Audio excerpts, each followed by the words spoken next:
नगरपंचायत आणि नगर परिषद निवडणुकीमध्ये भाजपची सेंचुरी। निवडणुकांआधीच भाजपच्या 100 नगरसेवकांची बिनविरोध निवड। भाजपचे प्रदेशाध्यक्ष रवींद्र चव्हाण यांची माहिती।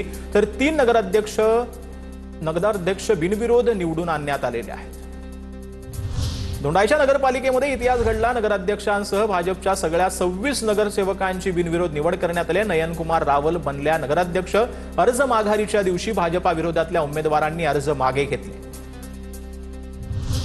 बारामती नगरपालिका निवडणुकीमध्ये अजित पवारांच्या राष्ट्रवादीचे 8 नगरसेवक बिनविरोध झालेले आहेत। नगरपालिका स्थापन झाल्यापासून पहिल्यांदाच नगरसेवकांची बिनविरोध निवड करण्यात आली। काटोलमधील आघाडीमुळे सलील देशमुखांनी पक्ष सोडलाय। शेकापच्या अर्चना देशमुखांना पाठिंबा दिल्यानं नाराजी पाहायला मिळते। सलील देशमुख अजितदादांच्या राष्ट्रवादीत जाण्याची चर्चा आहे, सूत्रांनी ही माहिती दिली आहे।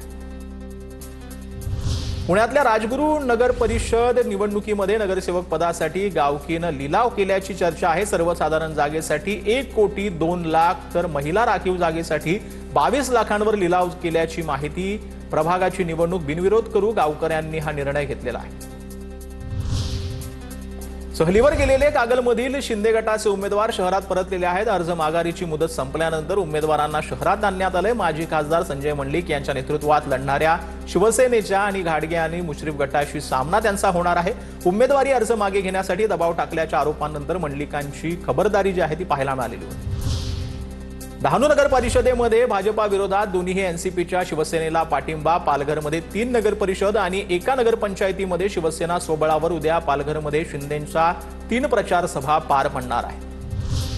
रत्नागिरी जिल्ह्यातील नगर परिषद आणि नगरपंचायत निवडणूक गुहागर, देवरुख, खेड, चिपळूण आणि रत्नागिरीमध्ये शिवसेना भाजपामधील बंडाळी रोखण्यात यश आलंय। मात्र गुहागर नगरपंचायत, रत्नागिरी नगर परिषद महायुतीत फूट पडलेली आहे। गुहागर नगरपंचायतीत दादांची राष्ट्रवादी महायुतीतून बाहेर आहे, तर लांजामध्ये भाजपामध्ये बंडाळी पाहायला मिळते।